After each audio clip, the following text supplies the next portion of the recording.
Hi, everyone, and welcome back to English Flow Studio. I'm Emma, and it feels really nice to spend this quiet time with you today. And I'm Ryan. We're really glad you're here with us. Christmas gatherings can feel warm and friendly, but they can also make people pause for a moment and think, what should I say now? Especially when gifts are involved. Sometimes you have one, sometimes you don't, and sometimes you are not sure what the right words are. So today, we're walking through a Christmas gathering together, not step by step, but moment by moment. These are simple, real sentences people actually say at holiday gatherings. Nothing dramatic, nothing complicated. Let's begin with the first few moments, right when gifts come into the picture. Moment 1. Receiving a gift politely. Imagine this. You've just arrived. Coats are still on. Someone smiles and hands you a small gift. In that moment, many people feel pressure. They want to sound thankful, but not too surprised and not too emotional. The most natural response is simple. You look at the person and say, Oh, thank you. That's really kind of you. this sentence is calm. It shows appreciation without putting pressure back on the other person. You can also add something very light, like, I wasn't expecting this, thank you. there's no need to open the gift right away unless they suggest it, and there's no need to explain how much you like it. If you do open it, a simple line works best. This is lovely. Thank you so much. Short sentences feel more natural in real life. They give the moment space to breathe. Now let's switch roles for a moment. You're the one holding the gift. This is another moment where people feel unsure. They worry the gift is too small or not special enough. That's why modest language helps. When you hand the gift over, you don't need to explain everything. You can simply say, I brought you something small. Or, I saw this and thought of you. These lines lower expectations. They make the gift feel light, not heavy. If the other person thanks you, you don't need to push the moment. A soft reply is enough. I hope you like it. Then you let the conversation move on naturally.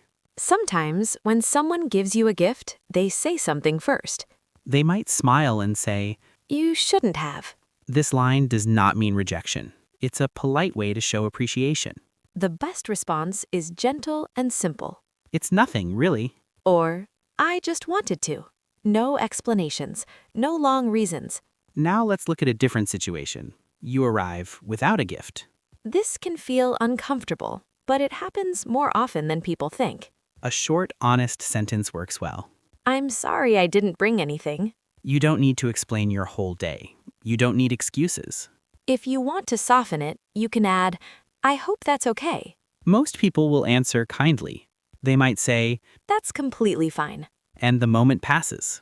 As we've shown, these gift moments are small, but they can feel heavy if you don't know what to say. Simple, modest language keeps things comfortable. It lets everyone relax and enjoy the gathering. In a moment, we'll stay with the gathering and move into the next kind of situation, when invitations and choices come up naturally. As the gathering goes on, invitations start to appear naturally. Someone pours a drink or moves chairs closer together, and then they ask a simple question. Do you want to stay for dinner? In that moment, you might already know your answer. You just need the right words. If you want to stay, you don't need excitement or big reactions. A calm, warm answer works best. Yes, that would be lovely. Or, I'd love to, thank you for asking. these sentences sound friendly without sounding over-enthusiastic. Sometimes the invitation is smaller. Do you want another drink? Do you want to join us at the table?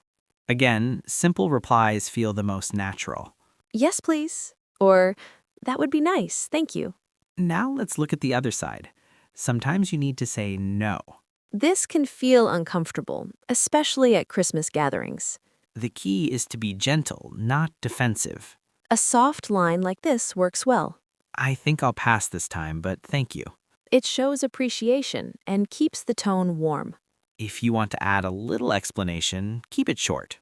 I'm a bit tired, so I might head out soon. This sentence is honest without sharing too much. Sometimes people invite you to stay longer. Why don't you stay for dessert? Stay a little longer. If you really can't, you can say, I wish I could, but I should get going. the phrase, I wish I could, shows warmth and regret at the same time. And if you do want to stay just a bit longer, you can say, Just for a little while. that sentence keeps things flexible. At gatherings, one invitation often leads to another. Someone might say, We're meeting again tomorrow. Come by later this week. you don't have to decide everything right away. A natural response is, Let me see how things go. this sentence gives you space without closing the door. Or you can say, I'll let you know. it sounds polite and open. If you already know you won't go, you can still be gentle. Thank you for the invite, but I won't be able to make it. No apology is needed here, just clarity. Most people understand. Invitations at gatherings are usually kind gestures. They are not tests. When you answer calmly and honestly, the moment passes easily. You don't need perfect words. You just need words that feel comfortable to say. In the next moments, we'll stay inside the home and look at what happens once conversations and food are already flowing. Once you're inside, you might notice that people are already talking. They're sharing stories, laughing, or talking about something that happened earlier. This is a moment many people find difficult. You don't want to interrupt, but you also don't want to stand quietly forever. The good news is, you don't need a perfect entry. A very natural way to join is to wait for a short pause and then say something simple like, That sounds interesting. this sentence shows interest without changing the topic. You can also add, I heard you talking about that. this makes your presence feel smooth and polite. If someone turns to you and includes you, you can answer lightly. Yeah, I've heard about that too. There's no pressure to say something clever. Being calm and present is enough. Sooner or later, food appears. Plates are placed on the table, or someone passes a dish around. This is a very natural moment to speak. When you taste the food, a simple sentence works best. This is really good. Or, I like this a lot. you don't need to describe flavors or compare dishes. If you want to be slightly warmer, you can say, Thank you for making this. this focuses on appreciation, not evaluation. And if someone asks, do you like it? You can answer naturally. Yes, it's lovely. Thank you. Short and honest sentences keep the moment comfortable. As you sit and look around, you may notice the decorations. Lights, small ornaments, or something handmade. This is another easy moment to connect. A gentle comment like this works well. Your place looks really cozy. Or, I love the lights. these sentences are simple and not too personal. If the host responds modestly, you don't need to push the conversation. A soft reply like, It feels very warm in here. is enough. Sometimes during a gathering, someone raises a glass. They might look around and say, would you like to say something?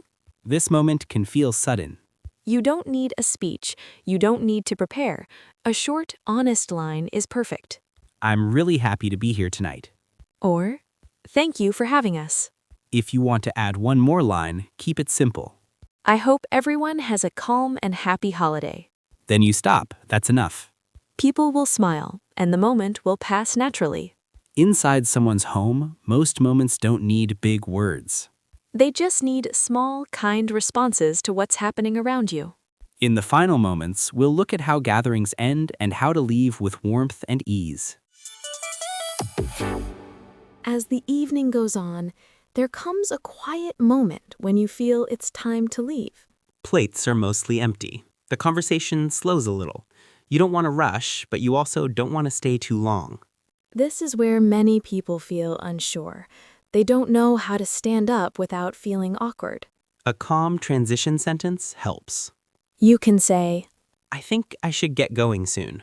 this sentence is soft. It gives people time to adjust. Or you might say, It's getting a bit late for me. you're not apologizing, you're simply sharing a fact.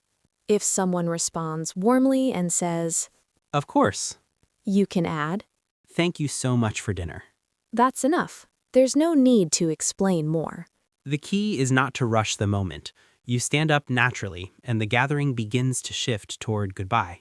Now, coats are on. Shoes are by the door. This is the final moment. This goodbye does not need new information. It's about closing the evening warmly. A very natural line is, Thank you again for having me. or, I really enjoyed tonight. these sentences leave a good feeling behind. If you want to add a holiday touch, keep it simple. Have a lovely Christmas. Or, take care and enjoy the holidays.